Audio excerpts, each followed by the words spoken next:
ክርስቲያን አንዲት ናት፣ አንዲት ናት ቤተ ክርስቲያን።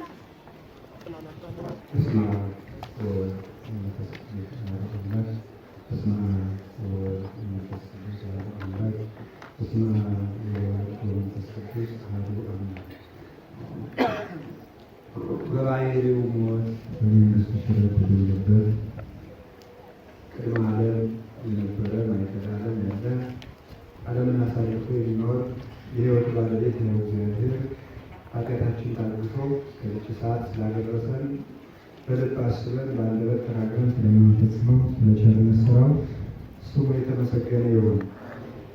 እግዚአብሔርን የወለደችልን በድኅነታችን መሠረት ለመሰብሰባችን ምክንያት የሆነችን እናታችን ቅድስት ድንግል ማርያም ወላዲተ አምላክ ለእርሷም እንደሚገባ ምስጋና ይድረሳል። ክቡራን አበው ሊቃውንት፣ መምህራን፣ አባቶቻችን ካህናት፣ ወንድሞቻችን ዲያቆናት፣ የእግዚአብሔር ቤተሰቦች፣ ምዕመናን አንድ አምላክ በሚሆን በአብ በወልድ በመንፈስ ቅዱስ ስም እንደምን ዋላችሁ? እንደምን ሰነበታችሁ? እንደምን አመሻችሁ? ኃጢአታችን የታገሰ በቸርነቱ በቤተ ክርስቲያኑ እንድንሰበሰብ የፈቀደልን የአባቶቻችን አምላክ ቅዱስ እግዚአብሔር ስሙ የተመሰገነ ይሁን። እንደወደደ እንደፈቀደ የፈቀደውን ያህል ሰዓት እንድንማማር ቅዱስ ፈቃዱ ይሁንልን። ሳምንት የተማማርነው ከመዝ እንተትክል አበው ማዘማያ እንተቱ ፍሬያ በጊዜያ ወቁጥራኒ ይትነገር ከውሃ ዳር እንደተተከለች ዛፍ በየጊዜው ፍሬዋን እንደምትሰጥ ቅጠሏን እንደማይጠወልግ ብለናል። ከውሃ ዳር ውሃ የተባለ የእግዚአብሔር ቃል ነው። ራሱ ማየ ሕይወት ኢየሱስ ክርስቶስ ነው። የውሃ ቦታ የተባለች ቅድስት ቤተ ክርስቲያን ናት። ውሃ የተባለ ጥበብ መንፈሳዊ ነው። ከዚያ የተተከለ ሰው ክርስቲያን በመዓልትና በሌሊት ቅዱስ መጽሐፍ ከሚነገርበት ብሉያት አዲሳት ከሚተረጎሙበት የእግዚአብሔር መንፈስ ያጻፋቸው መጻሕፍት ከሚተረጎሙበት ከቤተ ክርስቲያን የማይታጡ ክርስቲያኖች እነዚህ ከውሃ ዳር የተተከሉ ዛፍ የተተከለ ዛፍ ይባላሉ። በየጊዜው እንደ ከውሃ ዳር እንደተተከለች ዛፍ የተባለው በገነት እንዳለችው ዕፀ ሕይወት እንደ ድንግል ማርያም እንደ መስቀል እንደ ክርስቶስ እና እንደ ቅዱሳን እንደ ራሷ እንደ ቤተ ክርስቲያን ይሆናሉ። ስለዚህ በዚህ መሰረት ከውሃ ዳር እንደተተከለች ዛፍ የሚሆን ብፁዕ ነው የሚል ነው ትምህርታችን የነበረው። ከውሃ ዳር እንደተተከለች ዛፍ ለመሆን አንዱ ማድረግ የሚገባል የዚህ ጉባኤ ተማሪዎች ሁላችንም እኔም እናንተም አንዱ ማድረግ የሚገባል ቅዱሳት መጻሕፍት ከሚነገሩበት ቦታ አለመታጣትና ቤተ ክርስቲያን በየቀኑ አለመቅረት ነው ማለት ነው።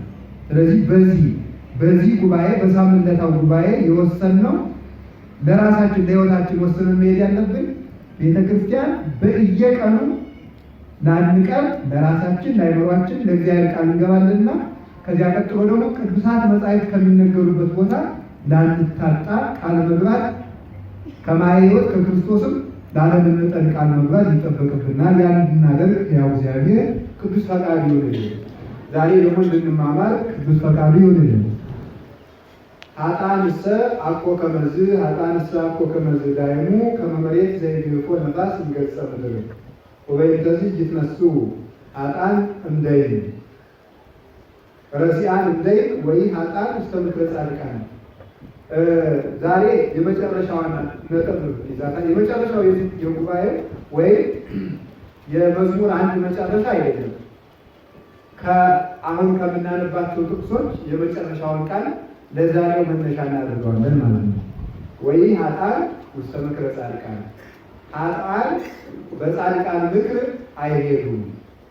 ሀጣን በጻድቃን ምክር አይሄዱም የሚለውን የቅዱስ ዳዊት መዝሙር 1 ቁጥር 5 ላይ ያለውን መነሻ እናደርጋለን። ጉባኤ ተዘክሮ ክፍል 8 ማለት ነው። ስንነሳ አኮ ከመዝ ሀጣንስ አኮ ከመዝ ሀጣን ግን እንዲህ አይደሉም። ሀጣን እንዲህ አይደሉም። እንዴት ናቸው? እንዴት ነው ያልሆኑት? ኃጢአተኛን ሰው ልትለካው ብትሻ ወይም አንድ ሰው የእግዚአብሔር ሰው አለመሆኑን የምታውቅበት መንገድ ወይም አንድ ሰው የቤተ ክርስቲያን ሰው አለመሆኑን የምታውቅበት መንገድ ይህ ነው ብሎ ቅዱስ ዳዊት ይነግረናል። ሰው የክርስቶስ አለመሆኑን፣ ሰው የቤተ ክርስቲያን አለመሆኑን፣ ሰው የመንግስተ ሰማያት የገነት አለመሆኑን፣ ሰው መጽሐፍ ቅዱሳዊ አለመሆኑን የምናውቅበት መንገድ ምንድን ነው ብለን ብንጠይቅ መልሱን ይሄ ጉባኤ ወይም ይሄ የቅዱስ ዳዊት መዝሙር ይነግረናል። ብዙ ጊዜ በዚህ ዘመን በተለይ ማንን እንከተል የሚል ትውልድ የበዛበት ጊዜ ነው። ማለት እገሌ መናፍቅ ሆነ፣ እገሌ የሚባለው መነኩሴ ሐሰተኛ ነው፣ እገሌ የሚባለው ባይታዊ ሐሰተኛ ነው፣ እገሌ የሚባለው መምህር ያለ ስህተት አለበት፣ እገሌ የሚባለው ዘማሪ ያለ ስህተት አለበት፣ እገሌ የሚባለው ጳጳስ፣ እገሌ የሚባለው ሰንበት ተማሪ፣ እገሌ የሚባለው እየተባለ ይሄዳል። እስከ ሁሉ እስከ መጨረሻው ማዕረግ ድረስ ይሄዳል እና ትክክለኛ የቤተ ክርስቲያንን ሰው የምንለካው ወይም ትክክለኛ ያልሆነውን ሰው ከቤተ ክርስቲያን ለይተን የምንረዳበት መንገድ ምንድን ነው ሲባል ቅዱስ ዳዊት አኮ ከመዝ ኃጥአንሰ አኮ ከመዝ ኃጢአተኞችን ወይም የእግዚአብሔር ሰው ያላደሉትን የቤተ ክርስቲያን ልጆች ፍሬዎች ያልሆኑትን የምትለያቸው በዚህ ነው። በምን? እንደ ከውሃ ዳር እንደተተከለች ዛፍ ባለመሆናቸው። ተመልከቱ፣ ሰው የእግዚአብሔር አለመሆኑና የቤተ ክርስቲያን ፍሬ አለመሆኑን የምናውቅበት ዋናው መንገድ እንደ ከውሃ ዳር እንደተተከለችው አለመሆኑ ነው። ጻድቃን የሚታወቁበት ከውሃ ዳር እንደተተከለች ዛፍ መሆናቸው፣ ኃጥአን የሚታወቁበት ከውሃ ዳር እንደተተከለች ዛፍ አለመሆናቸው ነው። ከውሃ ዳር የተተከለችው ዛፍ ከውሃ ዳር እንደማትታጣ የእግዚአብሔር የሆኑ ሰዎች ከጉባኤ ስር ይውላሉ።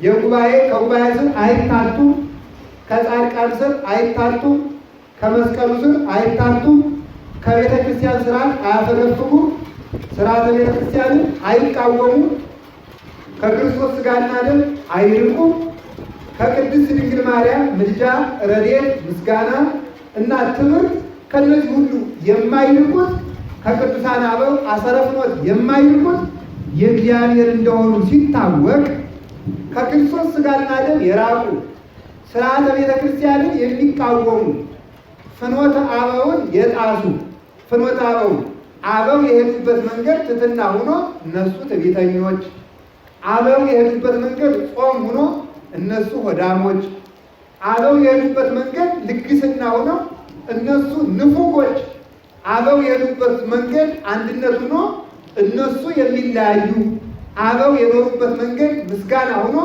እነሱ ነቃፊዎች የሆኑ፣ አበው የሄዱበት መንገድ ራስን መስጠት ሲሆን እነሱ ቀማኞች የሆኑ፣ አበው ስርዓት አክባሪዎች የሆኑ እነሱ አጉራ ዘላይ የሆኑ፣ አበው በመከራ የኖሩ ሲሆኑ እነሱ እረፍት የሚወዱ፣ አበው ራሳቸውን የሚንቁ ሲሆኑ አመስግኑኝ የሚሉ፣ መለከት የሚያስነፉ፣ ከበሮ የሚያስደልቁ፣ ጨርቃችሁን አንጥፉልኝ የሚሉ፣ ስገዱልኝ የሚሉ እንዲህ ያሉቱ አኮ ከመዝ ኃጥአንሰ አኮ ከመዝ ኃጥአን እንደ ጻድቃን አለመሆናቸው በዚህ ይታወቃል።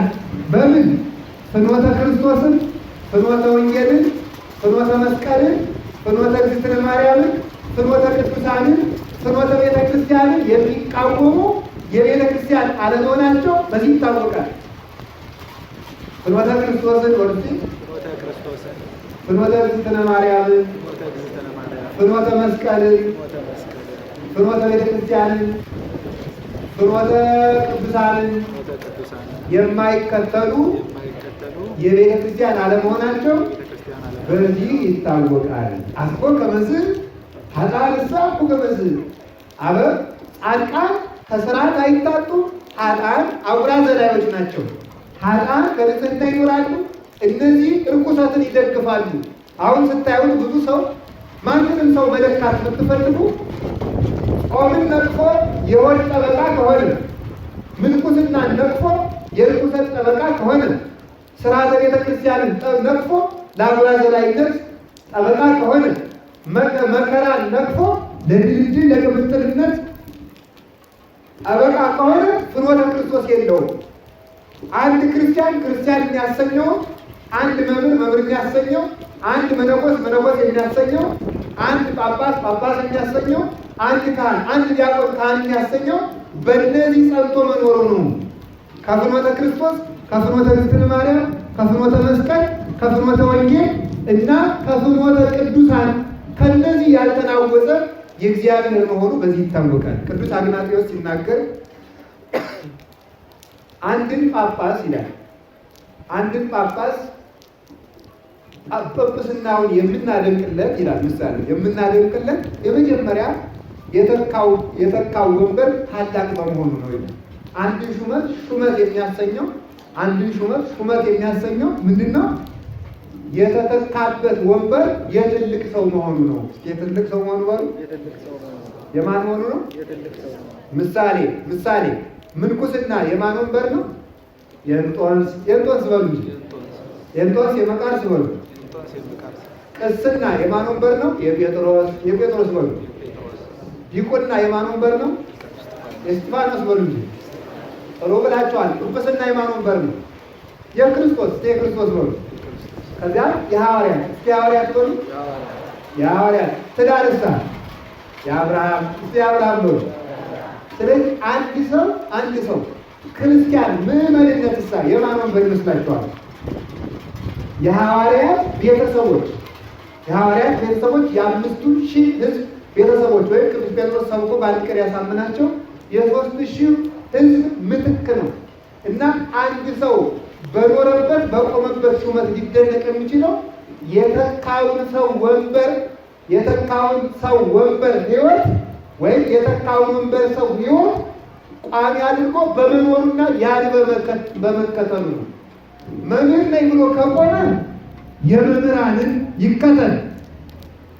የጳውሎስን፣ የዮሐንስን፣ ዝቅ ብሎ የአብሮኮሮስን፣ የፖሊካርፖስን፣ የሄሬኔዎስን፣ የአግናጤዎስን፣ የአትናቴዎስ፣ የቄርሎስን፣ የዮሐንስ አፈወርቅን ትርጓሜው፣ ትምህርቱም፣ አኗኗሩ ይከተል። መምህር ነኝ ካለ፣ ጳጳስ ነኝ ካለ የዚህ ይከተል። ዲያቆን ነኝ ካለ እስጢፋኖስን ይምሰል።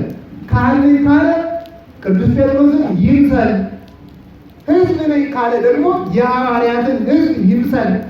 ስለዚህ የተካውን በመምሰሉ በዚህ ይታወቃል። ነገር ግን አለ አቆ ከመዝ ኃጥአንሰ አቆ ከመዝ ኃጢአተኛ መነኩሴ ነኝ ካለም በእንጦንስ በመቃርስ ምትክ ከሆነ እንጦንስ በመቃርስ ለመምሰል መጋለበት መከራ መቀበል ይጠበቅበታልና ኃጥአን ግን እንዲህ አይደሉም። ኃጥአን እንዲህ አይደሉም። ስለዚህ አንድ ሰው የቤተ ክርስቲያን አለመሆኑ በዚህ ላይ ጌታችን ማወቅ ይችላለን። ስርዓተ ቤተ ክርስቲያን የሚያጓድል ባይታዊ ሆኖ እውነቴን ነው የምነግራችሁ። ቤተ ክርስቲያን እየተበጠበጠች ስለሆነ ነው የምነግራችሁ። ባይታዊ ሆኖ የጳውሊን ስርዓት የማይከተል መነኩሴ ሆኖ የእንጦንስን ስርዓት የማይከተል ካህን ሆኖ የጴጥሮስን ስርዓት የማይከተል መምህር ሆኖ የቄርሎስን ትርጓሜ የማይተረጉም የማይከተል ዲያቆን ሆኖ በእስጢፋኖስ ስርዓት የማይኖር ባለትዳር ሆኖ የአብርሃምን መንገድ የማይከተል ሹም ሆኖ የዳዊትን መንገድ የማይከተል እኔ ሰሎሞንን መንገድ ተከትሎ ጥበብ የማይፈርድ ለሕዝቡ እኔን ግደለኝ የማይል ከሆነ ጠማማ መሆኑን በዚህ እናውቀዋለን። ቤተ ክርስቲያን የቆመ ሁሉ ልክ እየሆነ እንዳይበጠብጠን የምንለካበት እሺ፣ ይሄ ሰው ምንድን ነው? እንዲህ ነው። ለምሳሌ እንዲህ ነው። እንዲህ ከሆነ ምሳሌ አሁን እንደው በዚህ ዘመን አይጣል አይጥስ ነው። እኔ እውነቴን ነው። የአጋንንትን ድምፅ በቴፕ እየተቀረጸ ይሸጣል። የአጋንንት ስም አባ ገሌ ሲያስለፈልፉት፣ ባይታዊ ገሌ ሲያስለፈልፉት እየተባለ ነው። ይሄ ጭንቅ እኮ ነው። ባይታዊ ጳውሊ እንደዚህ አድርጓል አላደረገም። የኖረ በበረሃ ብቻውን። ባይታዊ ማለት ሲጀመር ብቸኛ ማለት ነው። ባይታዊ ማለት የቃሉ ትርጉም ብቸኛ። አንድ ደቀ መዝሙር እንኳን ካስከተለ ባይታዊ አይባልም። መቼስ እነሱ መሳያቱ እንግዲህ እናንተ መነኩሴ ተብሎ እንጦንስ በበረሃ የኖረ እናንተ እንግዲህ ከተማ ምን አላችሁ ይላል። አዎ ስለሚሉ በዚያውም አስገብቶ መናገር ነው። ጥያቄውን ሳያነሱ እኛ እናንሳው። አሁንም እኔ የተቀመጥኩት ስራ ፈትቼ ከሆነ አዎ እዚህ መቀመጥ የለብኝም። ለመምህርነት ግን ሐዋርያትም መነኮሳት ናቸው። ቄርሎስ አፈወርቅም መነኮሳት ናቸው። ወደ አንተተው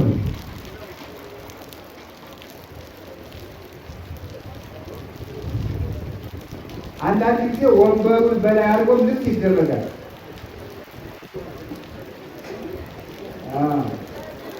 ሁላችሁ በጣም ጥሩ ልብስ ነው እሱ።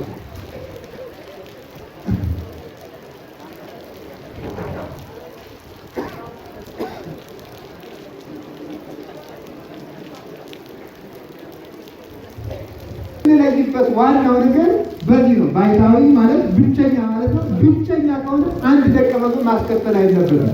ስለዚህ አይ ለማስተማር ከተማ መውጣት አለብኝ ካለ ደግሞ ባይታዊ መባሉ ማቆም አለበት እና አቡነ ገብረ መንፈስ ቅዱስ ቅዱሳን አባቶቻችን እና አቡነ ገብረ መንፈስ ቅዱስ ሰው ሲፈውሱ ኑረው ሰው ሁሉ እዚህ አካባቢ ገብረ መንፈስ ቅዱስ ነበሩ አሉ እያለ ሲመጣ እነሱ እየሸሹ ሄዱ ነበረ።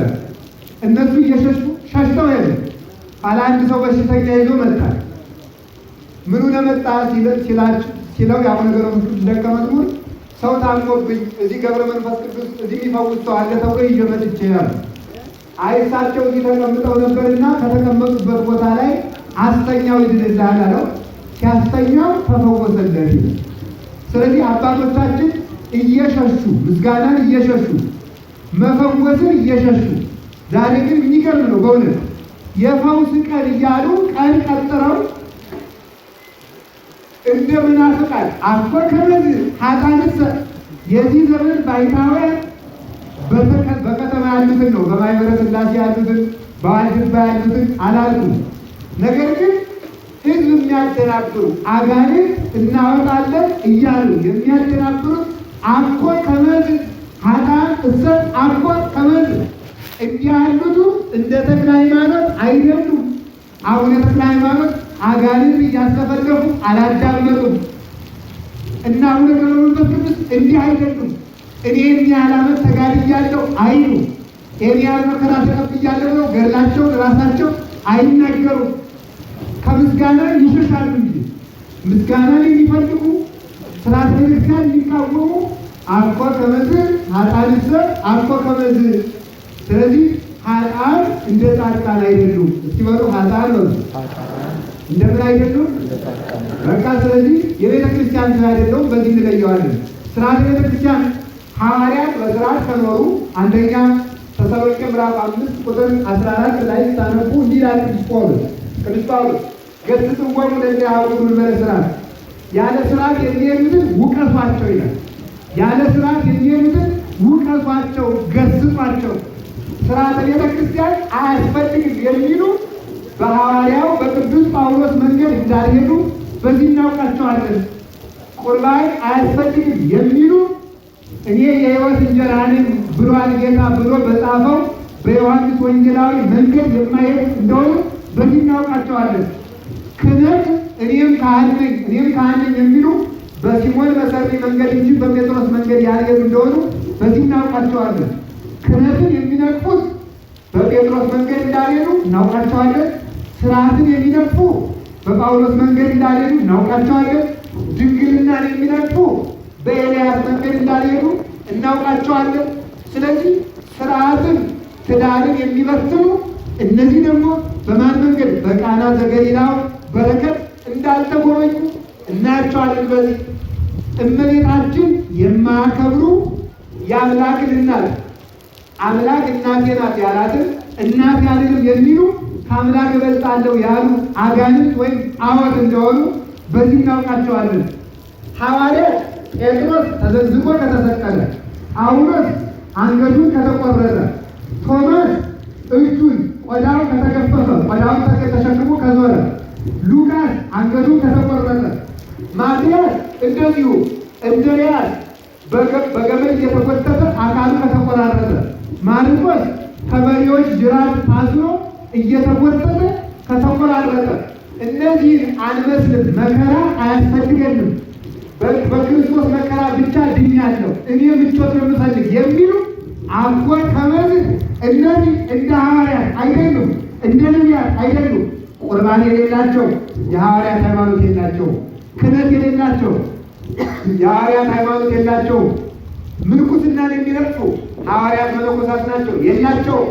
ድንግልናን የሚነቅፉ ቢቻላችሁስ እንደዚህ ሆናችሁ ኑሩ ያለው የቅዱስ ጳውሎስን አስተምሮ የነቀፉ ናቸውና አፎ ከመዝ ኃጥአን ሰብ አፎ ከመዝ ለቅዱሳን ለመሆን ያብቃን። ስለዚህ ጻድቃን እንደ ማርያም፣ እንደ መስቀል፣ እንደ ክርስቶስ፣ እንደ ቤተ ክርስቲያን ሲኖሩ ኃጥአን ደግሞ ከዚህ በተቃራኒ ይኖራሉ። ወይም ጻድቃን ዕፀ ሕይወትን ይመስላሉ፣ ኃጥአን ደግሞ አፎ ከመዝ ኃጥአን ደግሞ እንደ ዕፀ ሕይወት ሳይሆን እንደ ዕፀ ከንቱ ሆኖ ይኖራሉ። ዕፀ ከንቱ በነግህ ትበቅላለች፣ በሰለስት ታብባለች፣ በ6 ሰዓት ታፈራለች፣ በ9 ሰዓት ትደርቃለች፣ በ11 ሰዓት ተነቃቅላ ትወድቃለች። ይኸው እንግዲህ ተመልከቱ። በነግህ ትበቅላለች፣ በ3 ሰዓት በማለዳ ማለት ነው። በ3 ሰዓት ምን ትላለች? ታብባለች፣ በ6 ሰዓት ታፈራለች፣ በ9 ሰዓት በ11 ሰዓት ትወድቃለች። ኃጥአን ምሳሌነታቸው እንደዚህ ነው። እንደ መብቀል ይወለዳሉ፣ እንደ ማበብ ያድጋሉ፣ እንደ በ6 ሰዓት እንደ ማፍረቷ ጎልምሰው ሚስት ያገባሉ፣ ልጅ ይወልዳሉ፣ ይነግዳሉ።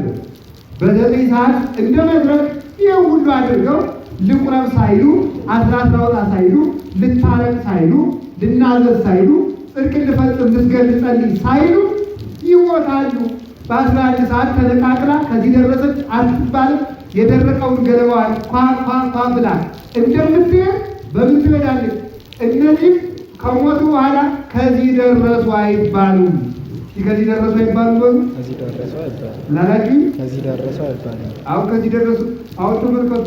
ዲዮቅልጥያኖስ ለምሳሌ ናቡከደነጾር ብዙ አሰቃየ። ናቡከደነጾርን ከዚህ ደረሰ የሚለው ማን አለ? ዲዮቅልጥያኖስ ቤተክርስቲያን አቃጠለ 40 ዓመት ሙሉ። ከዚህ ደረሰ የሚለው ማን አለ? ግን እነ ሰለስቱ ደጅ ዛሬም ይነገርላቸዋል። አጽናቸው ታምራትን ያደርጋል። ሌሎች እነ ቅዱስ ጊዮርጊስ ዛሬም ሰማዕተ ልዳ እየተባሉ ፀሐየ ልዳ ኮከበ ፋርስ እየተባሉ እውር ያበራሉ፣ ጎባጣ ያቀናሉ፣ ሽባ ይተረትራሉ፣ ዲዳውን ያናግራሉ፣ ደንቆሮውን ቃል ይሰጡታል። ስለዚህ ይህን ያደርጋሉ። እነዚያ ግን ከዚህ ደረሱ አይባልም። አሰረ ፍኖታቸው አይገኝም። ሄሮድስ ክርስቶስን አሰደደ። ከዚያ በኋላ ግን ክርስቶስ ተሰቅሎ ተነስቶ ምዕመናንን ሲያፈራ ሄሮድስ ግን ከዚህ ደረሰ አልተባለም። ከዚህ ደረሰ አልተባለም ነው። ከዚህ ደረሰ ኃጥአንሰ አፎ ከመዝ ፈሪሳውያን ክርስቶስን ተማርከው ሰቀሉ፣ ሐዋርያትን አሰቃዩ። ዛሬ የሐና መቃብር ምን ያደርጋል? የቀያፋ መቃብር ምን ያደርጋል? የፈሪሳውያን መቃብር ምን ያደርጋል? ሐዋርያትን ዛሬም ታምር ያደርጋል። ሂዶ ማየት ይቻላል። ለሚሄድ ሰው ሮም ከተማ የቅዱስ ጳውሎስ ውስጥ ዛሬ እዚያው ቫቲካን ውስጥ በሌሎች እጅ ቢሆንም የቅዱስ ጳውሎስ አንገት ተቆርጣ ተሽከርክራ ካረፈችበት ቦታ ላይ ጸበል ፈልቋል ዛሬ ድረስ። ስለዚህ ሙተውም ይናገራል። ይሄው ጳውሎስ ሕያው ለመሆኑ እናንተ ምስክር ናችሁ፣ እኔ ምስክር ነኝ። ጳውሎስ ባይሞትልኝ እኔ ይህንን ቆብ አላገኝም፣ ይህን መስቀል አላገኝም፣ ይህን ወንጌል አላገኝም። እናንተም ተክሊሉን፣ ቁርባኑን፣ ክህነቱን፣ ስርየቱን፣ ንስሐውን አታገኙም ነበረ። ሐዋርያት 12ቱ ነው። እዚህ ቤተክርስቲያን እንኳን ብዙ ሰዎች አለ። እዚህ ግቢ ውስጥ እንኳን ያለ ነው። ሕያው ለመሆናቸው እዚህ ይገኛሉ። ጻድቃን ተመልከቱ፣ ጻድቃን ተመልከቱ። ከውሃ ዳር እንደተተከለች ዛፍ በየጊዜው ፍሬ እንደምትሰጥ ዛፍ ናት። እውነት ነው። 12ቱ ሐዋርያት በጊዜው ቅዱስ ጴጥሮስ ብቻ 3000 ሰው አፈራ። 3000 ሰው በአንድ ቀን የጰራቅሊጦስ ዕለት ስብከት ብቻ። ዛሬ ደግሞ በየጊዜው እንደምትሰጥ አለ። ይሄው ዛሬም ምዕመናንን እያፈርቋል። ሰይጣን ክርስቲያኖችን ያርዳል፣ ሐዋርያት ስብከታቸውን እያጠጡ ያበቅላል። ሰይጣን ይቆርጣል፣ ሐዋርያት አብዝተው አፍልተው አንድን ግን ሲቆርጡት 1000-2000 ቅርንጫፍ እንደሚያፈላ እንደሚበቅል ሰይጣን በሰይፍ ቢያስፈጀንም፣ በገጀራ ቢያስፈጀንም፣ በሳት ቢያቃጥለንም ሐዋርያት ደግሞ ብዙ ቅርንጫፍ ያበቅላሉ። ኃጥአንሰ አፎ ከመዝ ኃጥአን ግን እንዲህ አይደሉም። ከክርስቶስ መንግሥት የተለዩት ወንጌልን የሚቃወሙ የክርስቶስን የባሕርይ አምላክነት የሚቃወሙ ግን እንዲህ አይደሉም። ዛሬም ቅዱስ ቄርሎስ ይናገራል። በአራቱ ጉባኤያት ጎንደር ብቻ ይናገራል። ብሉያቱ አዲሳቱ ሊቃውንቱ ዛሬ የቅዱስ ቄርሎስ ትርጓሜ ሲተረጎም አጋንንት ይቃጠላሉ፣ ይበናሉ። አኮ ከመዝ ሀጣነሰ ንስጥሮስ ግን እንዲህ አይደለም፣ እንዲህ አይደለም። እንዴት ነው እንግዲያ ዳይ ሙክር መምሬ ዘይግ ሆነባል ተመከሩ ገጸ ምድር ንስጥሮስ ቄርሎስ እንዴት ነው ብትለኝ፣ ይኸው ዛሬም እያፈራለ። ንስጥሮስ እሳ እንዴት ነው? ምላሱ ተጎልጉሎ ሞተ፣ ምላሱ ተጎልጉሎ ሞተ። አትናቴዎስ እንዴት ነው ብትለኝ፣ ይኸው ዛሬም ይናገራል። አርዮስ እሳ አንጀቱ ተዘርግፎ ሞተ። የእሱ ልጆችም ተበታትነው አርዮሳውያን ናቸው። ሉተራውያን አርዮሳውያን ናቸው፣ እናውቃቸዋለን። ይኸው ዛሬ ብዙ ቸርች አለን ሲሉ ቸርቾቻቸውን ወደ ጭፈራ ቤት ለውጠው አሉ። በውጭው ዓለም ይደረጋል። የእኛዎቹ ደግሞ ያልሰሙት ደግሞ ምን ፈውሳችሁ እያሉ ይጃጃላሉ። ግማሹ በውጭ ይፈውሳለሁ፣ ግማሹ በእርግጫ ፈውሳለሁ እያለ ይጃጃላል። እነዚህ አያያዙት ሰልችቷቸው ቸርቹን ራሱ ለንግድ አስከራይተዋሉ። አዎ እውነት ነው። ሀጣንሳ እኮ ከመዝ አዎ የአርዮስ ቤተ ክርስቲያን እንደ አትናቴዎስ ጸንታ አትኖርም። የንስጥሮስ ቤተ ክርስቲያን እንደ ቄርሎስ ጸንታ አትኖርም። የዮሐንስ አፈወርቅ ቤተ ክርስቲያን ጸንታ ስትኖር የነገስታቱ ግቢ ግን የለም።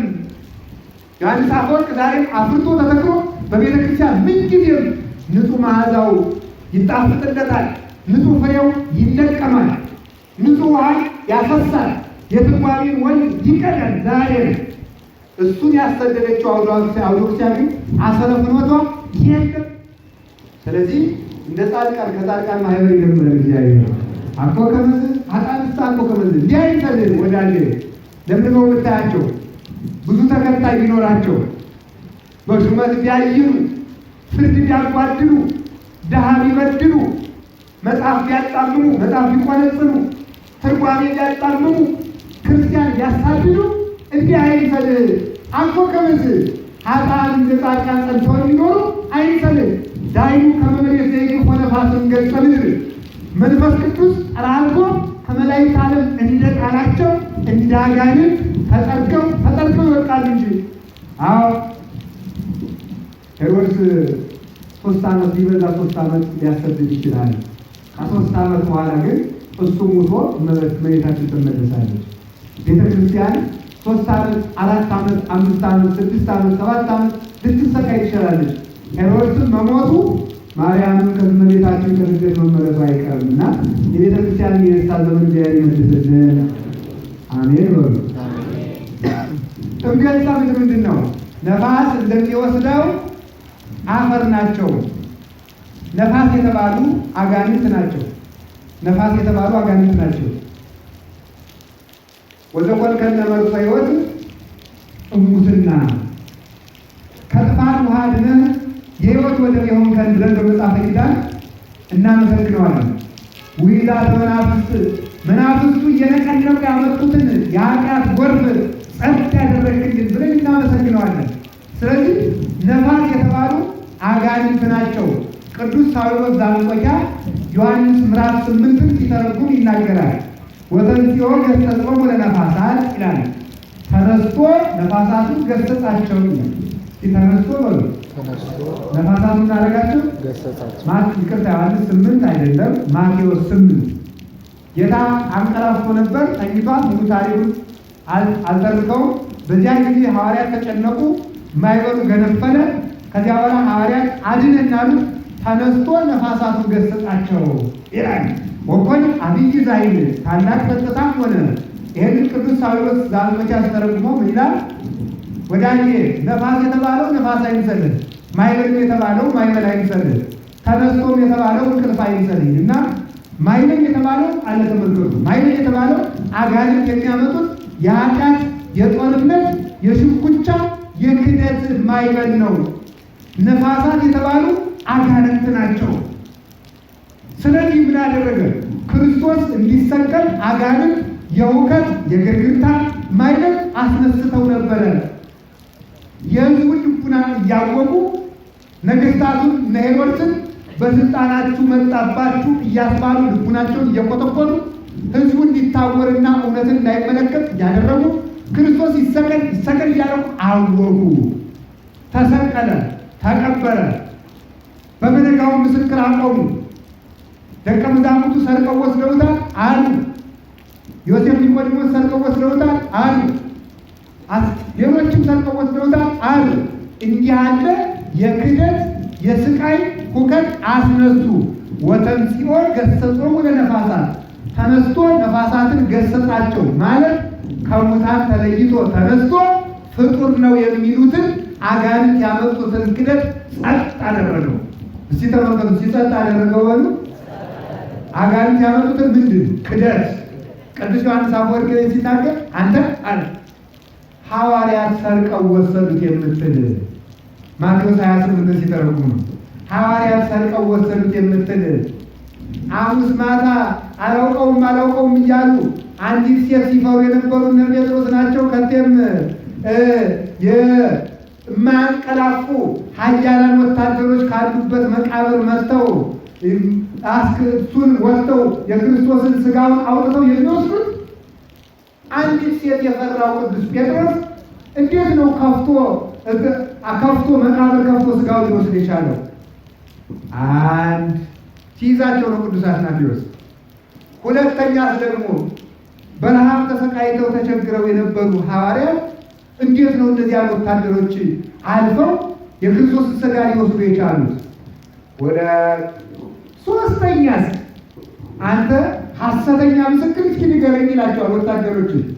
ክርስቶስን የወሰዱት ተማሪዎቹ እንደሆኑ ካያቸው ለምን ሰደድካቸው? ለምን ትሰዳቸዋለህ? እንድትሰዳቸው የተቀመጥከው ካያቸው አትሰዳቸው ነበር። ካላያቸውስ ለምን ሐሰት ትመሰክራለህ? ካላያቸው ወሰዱት ማለት አትችልም። ካያቸው ባልሰደድካቸው ነበረ። ስለዚህ ገንዘብ አውግሮሃልና ኢትንሥኡ ህልያን እስመ ህልያን የአውግሮሙ አይንቲሆሙ ለጠቢባን እንዳለ ሙሴ ገንዘብ አትውደዱ፣ ገንዘብ አይናማዎችን መምህራን ዕውር ያደርጋልና እንደተባለ እውነትን እንዳታዩ አውግሯችሁ እንጂ ክርስቶስን ካያችሁት ሲወስዱት ካያችሁት ማመጅ ተሰዷቸው ነበር ብሎ ቅዱስ አፈወርቅ ይነገራል። ስለዚህ የራሱ አይሁድ እንቅልፍ የሌላቸው ኃያላን ወታደሮችን ጠባቂ አድርገው ማስቀመጣቸው ለክርስቶስ ትንሣኤ ምስክር እንዲሆን ነው።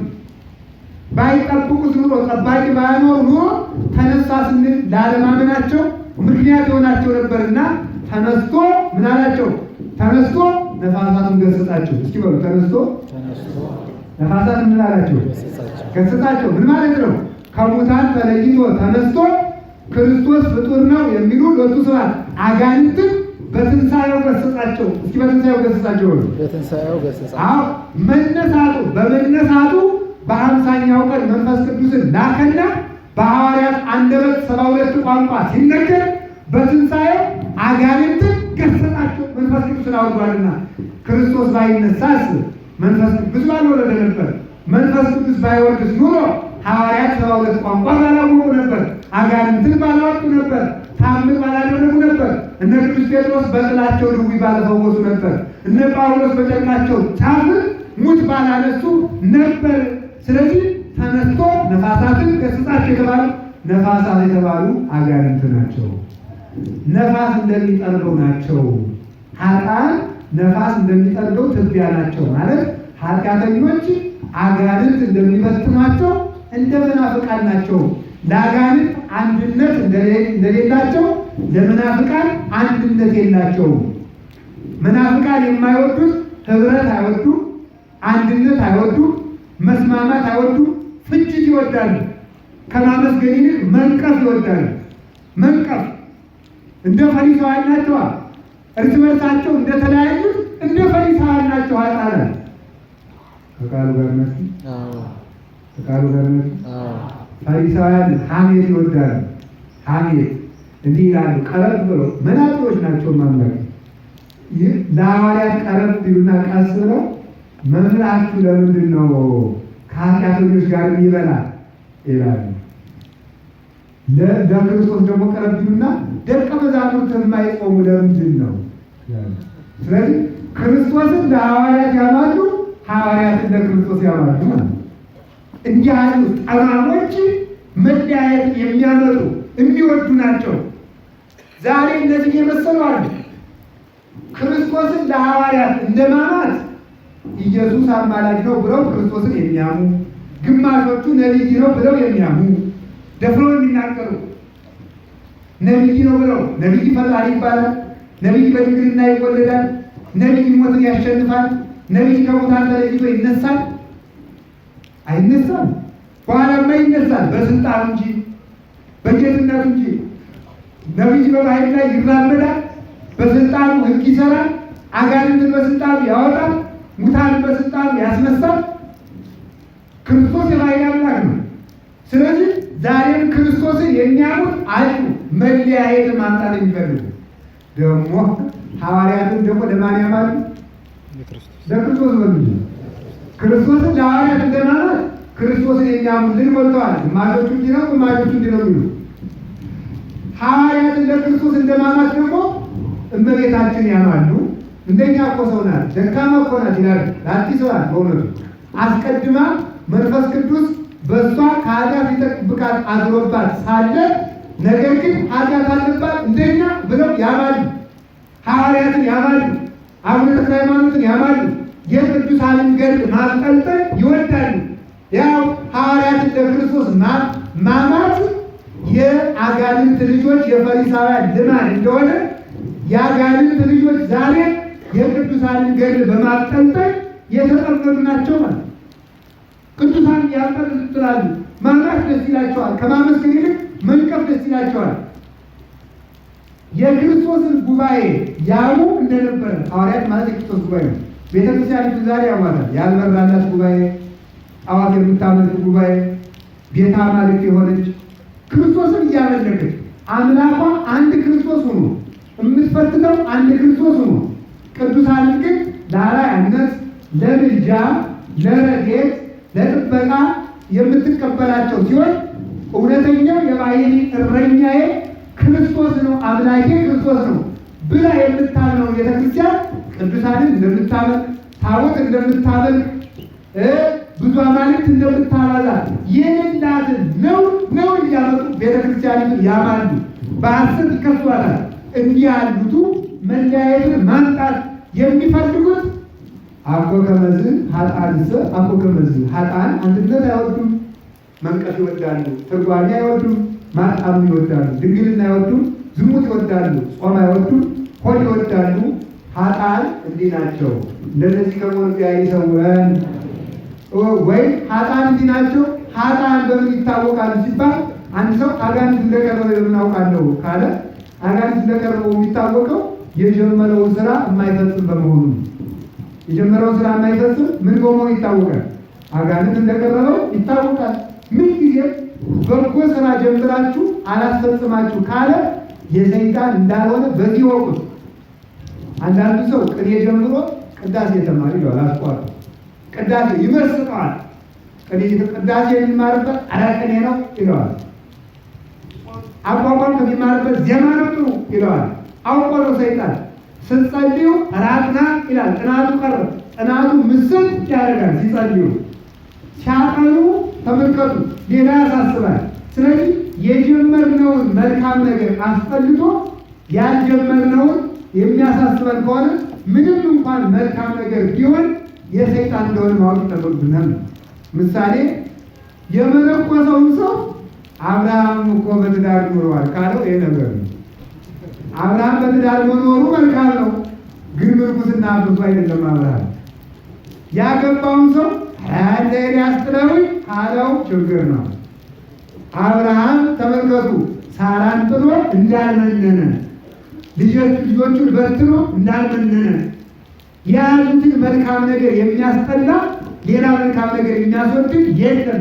መንፈስ ቅዱስ የለም።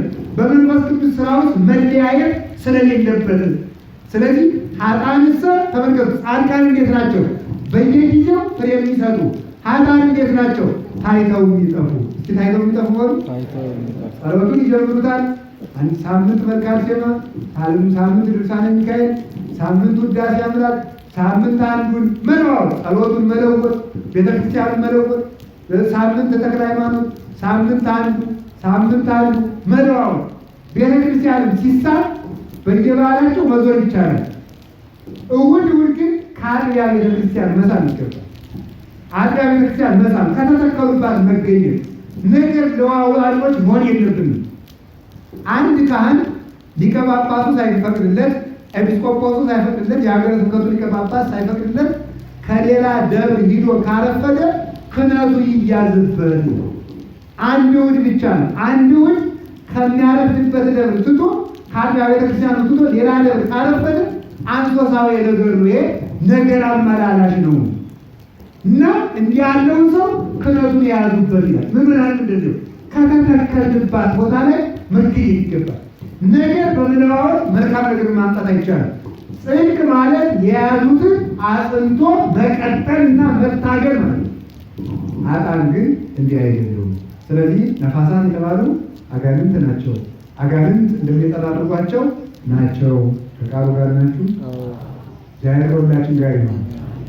ኃጥአን የጀመራችሁትን ጸሎት፣ ንስሐ፣ ሌላውን ነገር ተውተው ሲላችሁ የአጋንንት መሆኑን አውቃችሁ ታገሉት ለማለት ፈልጌ ነው።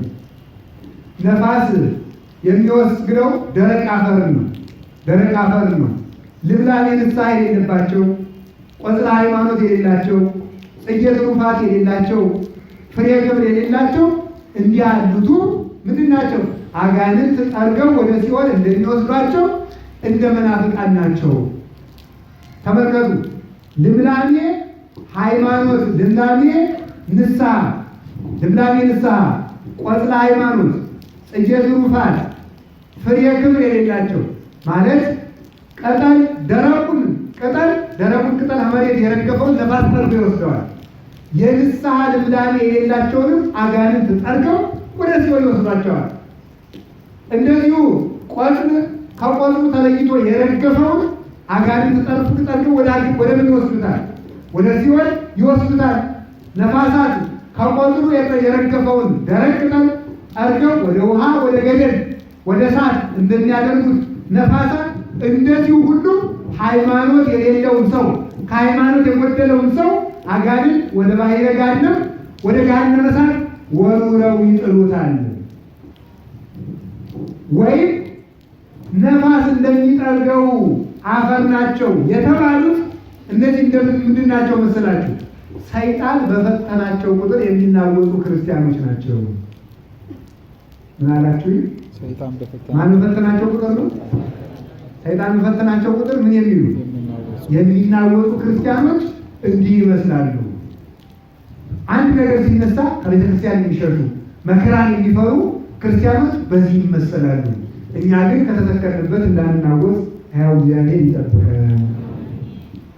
ዳይሙ ከመመሬት ዘገፎ ነፋስ እንደጸምር ወበይንተዚ እንዲነሱ ረስቃን እንደይን። በዚህ ምክንያት ዝንጎች በፍርድ ጊዜ አይነሱም። በፍርድ ጊዜ አይነሱም። እግዚአብሔርን የዘነጉ ሰዎች በፍርድ ጊዜ የክብር ትንሣኤ አይነሱም። ወይም ደግሞ እግዚአብሔርን የዘነጉ ሰዎች በፍርድ ጊዜ አይነሱም ማለት እግዚአብሔርን የዘነጉ ሰዎች ይፈረድባችኋል ብለው መምህራን ባስተማሯቸው እና መምህረ ንስሐቸው ባስተማራቸው ጊዜ በትንሣኤ ልቡና አይነሱም። በትንሣኤ ልቡና ባለመነሳታቸው የክብር ትንሣኤ አይነሱም። ዝንጉ ሰው በምን ይታወቃል? ዝንጉዎች አለ ረሲያን እይትነሱ እምደይ ረሲያን አለ ዝንጉ ሰዎች ትንሣኤ የላቸውም። ዝንጉ ሰው ንስሐ ግባ ተብሎ ንስሐ አይገባም። ልቡ በንስሐ ስላልተነሳ የክብር ትንሣኤ አይነሳም። የምትይዙልኝ ዲያቆኑ ቅዳሴ ሲቀድስ ይላል የተቀመጣችሁ ተነሱ ይላል። የተቀመጣችሁ ባለፈው ተነጋግረናል። የተቀመጣችሁ ተነሱ ማለት በምን ተነሱ ነው? በንስሐ ተነሱ። እስኪ ንስሐ አባት የሌላችሁ አውጡ። መቼም አቷችሁ አላበላችሁ። አሁን ከፍ በጣም ጥሩ። አሁን እንግዲህ ስሙ። ዝንጎዎች ግን በፍርድ ጊዜ አይነሱም። በምስሉላችሁ አቤት። እስኪ ከዝንጎዎች ማህበር መሆንም አይደለም በፍርድ ጊዜ ከማይነሱ በጣም ጥሩ። እንዲያ ካላችሁ አሁን ዝንጎች ትንሣኤ ዘለግም የላቸውም። የክብር ትንሣኤ የማይነሱት ምን ስለሆኑ ነው? በትንሣኤ ልቡና ንስሐ ስለማይገቡ። የሰው ልጅ ሁለት ትንሣኤ ነው ያለው። አንደኛው ትንሣኤ ሶስት ትንሣኤ እንደሚመስለው አሁን ሰው ደግሞ አይጣላ ይመስላል እየተመዘጋገበ ነው። ደግሞ አሁን ክርስቶስ ከሙታን ተለይቶ ተነስቶ በዚህ ዓለም ዙፋን ዘርግቶ ሊነግስ ነው ተብሎ የሚጃጃል ሰዋል የለም። ክርስቶስ ያለው ሁለት ትንሣኤ ነው። ለእኛ ማለት ነው፣ ለእርሱ አይደለም። እርሱ አንድ ጊዜ ተነስቷል፣ ዳግመኛም አይሞትም፣ ዳግመኛም ተነሳ ተብሎ አይነገርለትም። ሁለት ጊዜ ነው የሚመጣ። አንደኛው በስጋ መጥቷል፣ ሁለተኛ ዓለምን ሊያሳልፍ ይመጣል። እኒህ ናቸው ሁለቱ የክርስቶስ ምጽአቶች። ከዚያ በፊት ተመልከቱ ራዕየ ዮሐንስ ምዕራፍ 20 ላይ ዛሬ ሁሉም እያጣመመ የሚተረጉመው ማለት ነው። ራዕየ ዮሐንስ ምዕራፍ 20 ላይ ምን ይላል ተመልከቱ። ብፁዕ ዘረከበ ክፍለ በትንሣኤ ተቀድም መጽአ ይላል። ዮሐንስ ምዕራፍ 20 ቁጥር 6 ላይ እነሆ በመጀመሪያይቱ ትንሣኤ እድል ፈንታ ጽዋ ተርታ ያገኘ ሰው ልዑል ክቡር ነው ይላል። እነሆ በመጀመሪያይቱ ትንሣኤ እድል ፈንታ ያለው ሰው እድል ያገኘ ሰው ልዑል ክቡር ነው። ዛሬ ብዙዎቹ የመጀመሪያይቱ ትንሣኤ የተባለው ክርስቶስ በዚህ ዓለም መጥቶ 1000 ዓመት ሊነግስ ነው ብለው የሚያሳብዱ አሉ። ብዙ ጨምሮ የለም። በመጀመሪያይቱ ትንሣኤ እድል ያገኘ ሰው ልዑል ክቡር ነው የተባለው ትንሣኤ ልቡናን በትንሣኤ የተነሳ ሰው ልዑል ክቡር ነው። እስኪ ትንሣኤ ልቡና በሉ።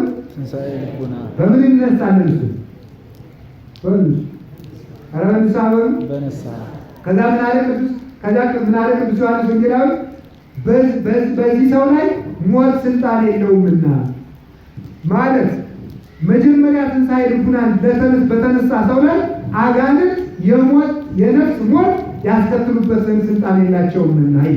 ስለዚህ ኃጥአን ባለመነሳታቸው ይታወቃል የተባለው ምንድነው? ለንስሐ ባለመነሳታቸው ኃጥአን የአጋንንት ማህበር መሆናቸው በዚህ ይታወቃል።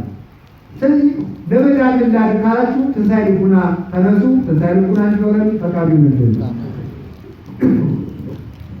ወይ ኃጥአን ውስተ ምክረ ጻድቃን፣ ኃጥአን በጻድቃን ምክር ጸንተው አይኖሩም። እስቲ ኃጥአን በሉ። በጻድቃን ምክር ጸንተው አይኖሩም። ጸንተው ምን አይኖሩም። በሳሙኤል ምክር ሳኦል ጸንቶ እንዳልኖረ በሙሴ በአሮን ምክር ፈርዖን ጸንቶ እንዳልኖረ ሌሎቹም ቅዱሳን አባቶቻችን በመከሯቸው ምክር ጸንተው አለመኖራቸው ኃጥአን በዚህ ይታወቃል። የሚጠፉበትን ምክር ይቀበሉታል፣ የሚለሙበትን ምክር ይረግጡታል። ጽድቅ ያስጠላቸዋል፣ ኃጢአት ያስወድዳቸዋል። ነቢዩ ኢሳይያስ እንዲህ አለ። ትንቢተ ኢሳይያስ ምዕራፍ 5 ላይ ሲናገር አሌ ሎሙ ለእለ ይብሉ ለእኩይ ሰናየ ወለሰናይኒ እኩየ፣ ክፉውን መልካም መልካሙን ክፉ ለሚሉ ሕዝብ ወዮላቸው። ክፉውን መልካም መልካሙን ክፉ ለሚሉ ማለት ለኃጢአት ጠበቃ አቁመው ጽድቅን የሚጠሉ ማርን የሚያመሩ ወተትን የሚያጠቁሩ እሬትን የሚያጣፍጡ ለጽድቅ ነቃፊዎች ለኃጥአን ደጋፊዎች ለሆነ ሕዝብ ወዮለት። በየቦታው ስሙ። ማንኛውም መንግስት ወይም ማንኛውም ሕዝብ ሊጠፋ ሲፈልግ ወይም ጥፋት ሊከተለው ሲያሻው ቤተ ክርስቲያንን መንቀፍ ይጀምራል። ማንን መንቀፍ ይጀምራል? ቤተ ክርስቲያንን መንቀፍ፣ ማጥላላት፣ መጨቆን፣ ስርዓቷን መንቀፍ፣ አስተምሯን ማጥላላት፣ ፍርድ ማዳላት፣ ቤተ ክርስቲያኗን ርስቷን መቀማት፣ ማቃለል ይጀምራል። ጥፋቱ ሲጨምር ምን ይላል? በደል ይጨምራል። ስለዚህ ኃጥአን ምን ይታወቃሉ ሲባል በጻድቃን ምክር ጸንተው ባለመኖራቸው። እኛ ግን በጻድቃን ምክር ጸንተን እንድንኖር ሕያው እግዚአብሔር ይርዳን። ስለዚህ ኃጥአን በሉ በጻድቃን ምክር ጸንተው ምን አይኖሩም። ኃጥአን በጻድቃን ምክር ጸንተው ካልኖሩ እኛ ግን ከኃጥአን ማህበር ጸድቀን ጸንተን እንድንኖር ሕያው እግዚአብሔር ይርዳን። ያስተማረን እግዚአብሔር የተመሰገነ ይሁን። የጻድቃንና የኃጥአን መንገድ የሚለውን ሳምንት እንነጋገራለን። መልእክትን አስተላልፍ። ከውሃ ዳር እንደተተከለች ዛፍ ይሆናል ተብለዋል። እነማን ናቸው የተባሉ? ኧረ በሉ አቤት። በየጊዜው ምን ይሰጣሉ? አቤት አቤት። እናንተሳ ማፍራት አትፈልጉም? ትፈልጋላችሁ? ጥሩ ብላችኋል። ከውሃ ዳር እንደተተከለች ዛፍ አሁን መታችሁ እየተማራችሁ ነው። የውሃይቱ ገንዳ ቤተክርስቲያን ናት። ውሃው ቃል እግዚአብሔር ነው። ትክክል ነው። እዚህ ካልታጣን ከውሃ ዳር እንደተተከለች ዛፍ ነው። የምናፈራው ፍሬ ደግሞ ምንድን ነው? የመጀመሪያው ንስሐ መግባት ነው። ቀጥሎ ቅዱስ ሥጋውን ክቡር ደሙን መቀበላችሁ ነው። ቀጥሎ ጸሎት አለማቋረጣችሁ ነው። ቀጥሎ በየቀኑ ቤተክርስቲያን አለመቅረታችሁ ነው። የዳዊትን መዝሙር እንዳታቋርጡ። እንደው ስለ ቅዱስ ዳዊት ይዣቸዋለሁ። እውነተኛ የዳዊትን መዝሙር እንዳታቋርጡ በየቀኑ። አንድ ቤተክርስቲያን በየቀኑ እንዳትቀሩ። ሁለት ጸሎታችሁን እንዳታቋርጡ። ሶስት ንስሐ ገብታችሁ ሥጋውን ደሙን ለመቀበል ተዘጋጁ። አራት በየቦታው ይላል እንድናደርግ እግዚአብሔር ይርዳል። ከዚህ ተጨማሪ ሌላ ፍሬ ማፍራት ይገባናል። ቤተክርስቲያን ነው። እስኪ ቤተክርስቲያን የምትባለው ስንት ትርጉም ይኖረዋል? ሶስት። አንደኛው ቤተክርስቲያን የሚባለው ህንፃው፣ ሁለተኛው ቤተክርስቲያን የሚባለው እያንዳንዱ ክርስቲያን፣ ሶስተኛ ቤተክርስቲያን የሚባለው ጉባኤ። እስቲ ጉባኤ በሉ። ጉባኤ። እነዚህ ሶስቱ ቤተክርስቲያን ይባላሉ። ስለዚህ አሁን አንድ ትእዛዝ ላላችሁ ነው። ትታዘዛላችሁ? እስኪ የሚታዘዝ እግዚአብሔር ይስጣችሁ። አሜን ወሉ እናንተ እሺ እንዳላችሁ እግዚአብሔር ይሽበላችሁ። ትእዛዙ አይጣ ላይ ድረስ አይደለም፣ ቀለል ያለ ነው። በሳምንት ጥቂት ብር እንድታመጡ ነው። ብሩ ግን ቀላል አይዟችሁ። 3 ብር ናት። አትቀበሉትም? ስንት ብር ነው? 3 ብር ናት በሳምንት። 3ቷን ብር ለምን እንደምናደርጋት እዚሁ ይፋ እየተናገርኩ ነው። ለምን እንደምናደርጋት ከእናንተ ይሄንን ስራ የሚያስኬዱ 12 ሰዎች እንመርጣለን። አንደኛው አንዷ ብር ማለት ነው። አንዷ ብር ለአቡነ ተክለ ሃይማኖት ቤተክርስቲያን ሰበካ ጉባኤ። እንግዲህ ተናግረና ሰበካ ጉባኤ አንገታችን ብዙ አይለቀንም በሉ። ለሰበካ ጉባኤ አትቀበሉ? ለደብረ ብርሃን ለአቡነ ተክለ ሃይማኖት ቤተክርስቲያን ለሳቸው ቤተክርስቲያናቸው በአግባቡ እንዲቀደስ እንዲወደስ አንዷን ብር ለቤተክርስቲያን የአቡነ ተክለ ሃይማኖት በረከት እንዲያደርጉት አንዷ ብር ደግሞ ለምንድን ነው የምትለው? አንድ ቤተክርስቲያን ለቤተክርስቲያን አንድ ቤተክርስቲያን ሰራን በሉ። አንድ ለቤተክርስቲያን አይደለም። ሁለተኛው ደግሞ አንዷ ብር የምትሆነው ለአብነት ትምህርት ቤት ለዚህ ግቢ አብነት ትምህርት ቤት አላልኩ። ከተቸገረ ለዚህ ግቢ ሊሆን ይችላል። ለማንኛውም አብነት ትምህርት ቤት ነው። ለማንኛውም አብነት ትምህርት ቤት ለምን ዛፍ ከተቆረጠ ቅርንጫፍ እንደማይኖር አብነት ትምህርት ቤቶች ከተፈቱ ቤተክርስቲያን የሌለችም ክርስቲያን የለም። ክርስቶስ መጀመሪያ ያደረገው ምንድን ነው? ጉባኤ መመስረት። እስኪ ጉባኤ መመስረት ነው። 12ቱን ሐዋርያት ጉባኤ መሰረተ። ህንፃውን ሐዋርያት ሰሩት። መጀመሪያ የቤተክርስቲያን ዋና አቅጣጫዋ ትልቅ ካቴድራል መገንባት አይደለም። የመጀመሪያው የቤተክርስቲያን ዓላማዋ ጉባኤ መስራት ነው። አንድ ብር ለአብነት ትምህርት ቤቶች ለሚቸገሩት ቢያንስ ዝናብ የሚያፈስካለን ያችን መጠገን የዕለት እንጀራ ካጡ ለዕለት የሆነች ነገር እንድትደርስላቸው ለዚያች አትቀበሉትም? በጣም ጥሩ። ሶስተኛው ደግሞ አንድ የዘነጋ ነው ነገር አለ። ከእስልምና የሚመጡ ወንድሞች እህቶቻችን አሉ። ከካቶሊክ የሚመጡ አሉ። ከፕሮቴስታንት የሚመጡ አሉ። ጌታችን መድኃኒታችን ኢየሱስ ክርስቶስ ሁሉንም ቤተክርስቲያንን ሲያቃጥሉ ክርስቲያን ሲያርዱ የነበሩትን ሁሉ ክርስቲያን እንዲሆኑ እሱ የእሱ ፈቃድ ይሆንልን። አሁን ይርዳቸው መድኃኒዓለም መጥተው ግማሾቹ የሚበሉት በማጣት ተማሪዎች የሚማሩበት በማጣት ጥግ በማጣታቸው የዕለት ጉርስ እንኳን በማጣታቸው መልሰው ወደ ነበሩበት ስህተት የሚገቡ ብዙ ክርስቲያኖች ወንድሞች እህቶቻችን አሉ። አንዷን ብር ደግሞ ለእነሱ አትቀበሉትም? እሺ፣ እግዚአብሔር ይህን ምክራችን ያጽናልን። ስለዚህ በሳምንት ስትመጡ ፍሬ በየጊዜው የመጀመሪያውን የነገርኳችሁ ፍሬ ግን እንዳትረሱ። የመጀመሪያው ዋናው ፍሬያችሁ እሱ ነው። ቀጥሎ ደግሞ እናንተ ስትቆሙ ነው። ትንቢተ ኢሳይያስ ላይ ነቢዩ ኢሳይያስ እንዲህ ይላል፣ የሞተን ሰው ስለ ሕያው ተጨነቅ የሚለው ማን ነው? የሞተ ሰው ስለ ሕያው ሊያስብ እንደማይችል የራሱ ክርስትና የሞተ ሰው ለቤተ ክርስቲያን አገለግላለሁ ማለት የለበትም። መጀመሪያ ራሱን መፈለግ አለበት። ስለዚህ መጀመሪያ የራሳችሁን ሕይወት ያዙ። ቀጥላችሁ ግን ይችን ሳንቲም ስትመጡ ሳምንት ይዛችሁ ኑ። ለዚያ የሚሆን 12 ሰው ኮሚቴ አይባልም።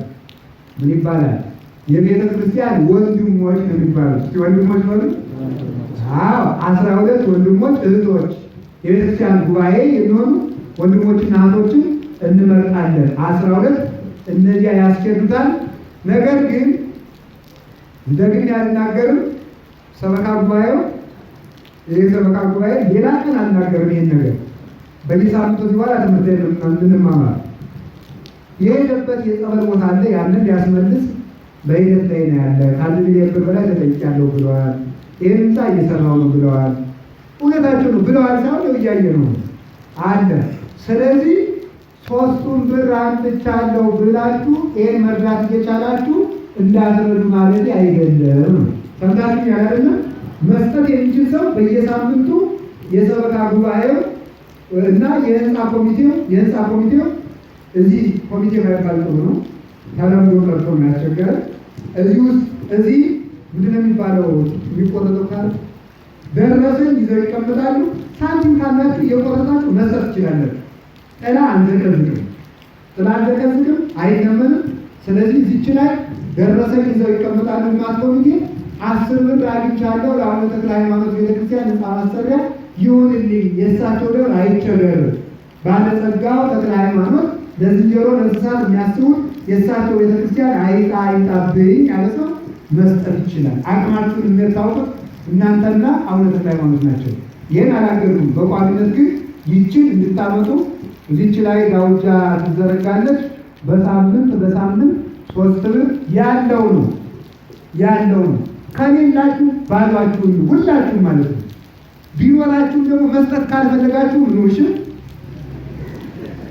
ማመላከት ከልቤ ነው። ምክንያቱም ሳንቲሙን ካልሰጡ እያላችሁ ዲያብሎስ እኮ ክፉ ነው። ሳንቲሙን ካልሰጠ እያለ ደግሞ ከጉባኤ እንዳያስቀራችሁ አዛኝን ከልቤ ነው። አትስጡ ካላችሁ ኑ ዝም ብላችሁ ተማሩ ብቻ ዳኑ እንጂ ችግር የለውም። እና ይህን ነው እግዚአብሔር ባወቀ እንኳንስ ቤተክርስቲያኑን አይቁንና ጉጡን አብቶ እያሳደራል ነው አይደለም። እሱ ባወቀ ቤተክርስቲያንን ይመግባታል። አትጨነቁ፣ ግድ የላችሁ ዝም ብላችሁ አደራ በዚህ እንዳትቀሩ። ኑ ከቻላችሁ ስጡ። ዛሬም ጀምራችሁ ከያዛችሁ መስጠት ይቻላል። እዚች ላይ ወልጅ ምንጣፍ ትነጠፍላችኋለች። መጀመሪያ ከሳንቲሙ በፊት ሰው ይመረጥና 12 ሰው ከዚያ በኋላ እዚህ ላይ የቃላችሁ ትሄዳላችሁ። ሰብስበው ኮሚቴዎቹ ወይም ስራ እነዚህ ቤተክርስቲያን ወንድሞችና እህቶች የሚባሉት ድጋሚ ከደገመኝ በኩርኩም እነሱ በራሱ የቁጥር ከፍተው በዚያች እያስቀመጡ ለተቸገረ ሲመጣ እርዳታው ይደረጋል ማለት ነው። ፍሬ ያፈራል ማለት ነው። ልብሳችን እየገባን ስጋው ደግሞ እየተቀበል ደግሞ ተክለ ሃይማኖት እየጸለዩልን ትምህርታችን እንዳንጠፋ እየተማር በዚያውም ደግሞ የሰማይ ቤታችን እንስራ ብዬ ነው እንድንሰራ ያው እግዚአብሔር ፈቃዱ ይሁንልን። አሜን። ስለዚህ ይሄንን ለማስተላለፍ ነው ያስተማረን እግዚአብሔር የተመሰገነ ይሁን። ትምህርቱን የከፈሉት ለዚህ ነው። ሳምንት እንነጋገራለን። አሁን ሳይመረጥ ሰው እንዳትሄዱ። እግዚአብሔር ከሁላችን ጋር ይሁን።